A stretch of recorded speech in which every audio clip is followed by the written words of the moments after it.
C'est une accélération sans précédent dans l'histoire. Donc par exemple, au niveau de la population humaine doublait tous les 1000 ans, depuis 8000 ans. Et tout à coup, elle s'est mise à doubler en un siècle. Et en 1930, on était à 2 milliards. On est passé en quelques décennies à 8 milliards. Donc cette accélération est en courbe de crosse de hockey. Et elle suit une exponentielle qui est essentiellement due à la consommation incroyable d'énergie fossile. Un des risques, c'est l'effondrement. Alors, qu'est-ce qu'on entend par civilisation ? Le risque, c'est l'effondrement de la civilisation thermo-industrielle, la civilisation qui est basée sur la consommation d'énergie fossile. Mais ça peut aller plus loin. Il y a le risque climatique qui peut toucher l'ensemble des civilisations, c'est-à-dire l'espèce humaine, voire plus, peut-être la majorité des espèces vivantes sur Terre. Donc on a une variabilité des risques, on va dire. Il y a les risques qui concernent les petites sociétés, des sociétés industrielles ou l'ensemble de la planète.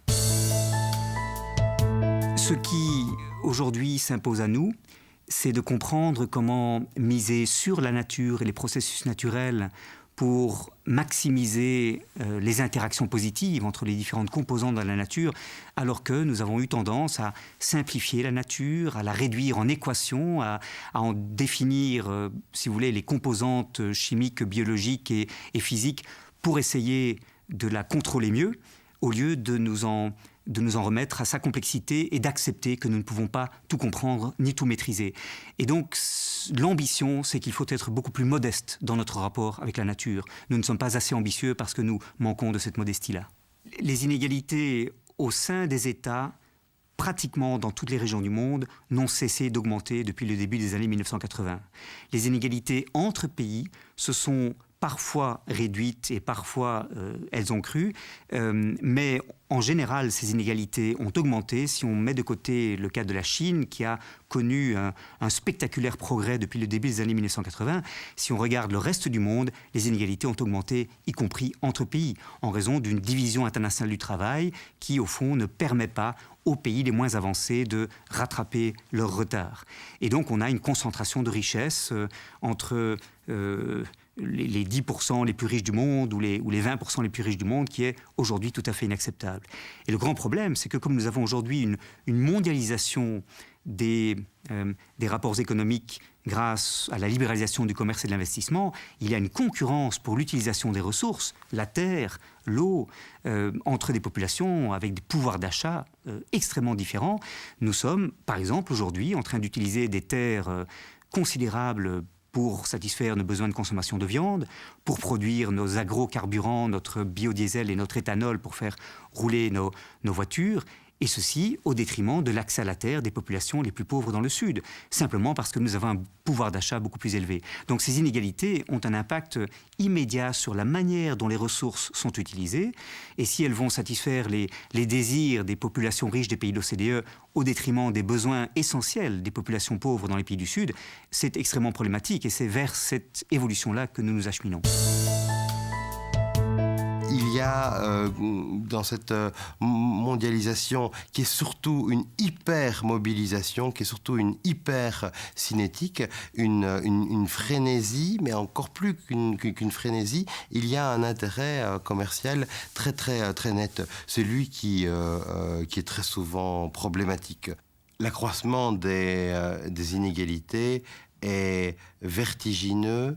Et le problème, c'est que nous ne voyons plus le rapport de force, ni la possibilité d'un rapport de force. On est face à des ultra-forces, face à des forces de numérisation, de financiarisation, de capitalisation, avec lesquelles on ne peut plus entrer en contact. On est vraiment dans un anti-rapport avec les ultra-forces. C'est pourquoi elles sont non seulement préoccupantes, mais elles demandent d'autres types d'interventions politiques plus qu'éthique finalement, politique, pour retrouver la possibilité d'un rapport, parce que sinon le fossé séparant les quelques grands vainqueurs de l'hypermondialisation, j'allais dire les hyper-vainqueurs de l'hypermondialisation et le commun des humains, ira toujours s'accroissant. Je ne sais pas si elles sont vraiment porteuses d'espérance, ces initiatives citoyennes. Elles sont porteuses de solutions et de solutions immédiates. Les deux raisons pour lesquelles elles se déclenchent, c'est d'abord et ça c'est un phénomène mondial et croissant, un rejet des élites politiques qui se montrent impuissantes finalement face aux grandes crises écologiques, financières, économiques, sociales, etc.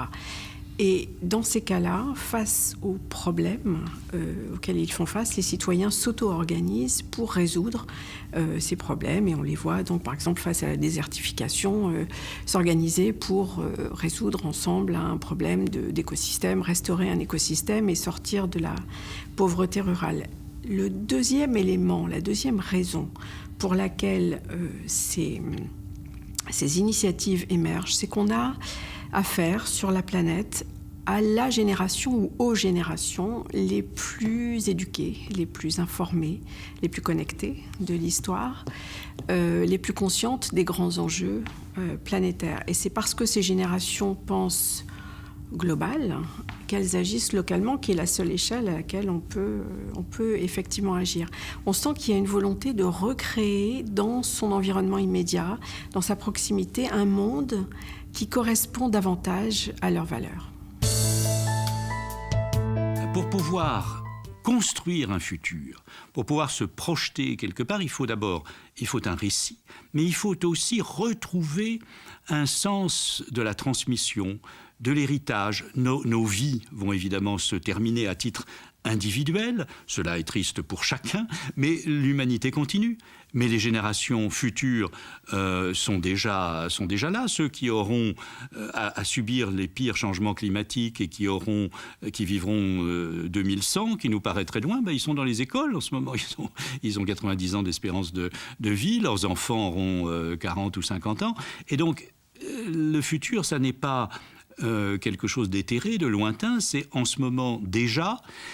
Et les valeurs, c'est finalement, je crois, essentiellement de retrouver un sens du collectif, un goût du risque aussi, de la construction raisonnée. L'espoir, vous savez, c'est à la fois une estimation et un désir. C'est donc quelque chose qui est lié d'un côté à l'intelligence, à la raison, au calcul, et de l'autre aux affects, aux sentiments, et à cette dimension clé de l'humanité qui est le futur. Une humanité qui n'a plus d'avenir ou de futur ou d'horizon désirable, ce serait l'enfer de Dante qui marque à l'entrée de l'enfer, si tu entres ici, abandonne tout espoir. Tout simplement parce que dans l'enfer, en tout cas dans la théologie chrétienne, il n'y a pas d'acte 2. Les damnés, ils sont là éternellement, il ne se passera rien d'autre que leur souffrance éternelle. Et je crois que dans l'histoire humaine, au pire des moments, il y a toujours l'idée que quelque chose d'autre peut advenir et qu'il y a un acte 2, un 3, un 4 et une suite indéfinie de mutations.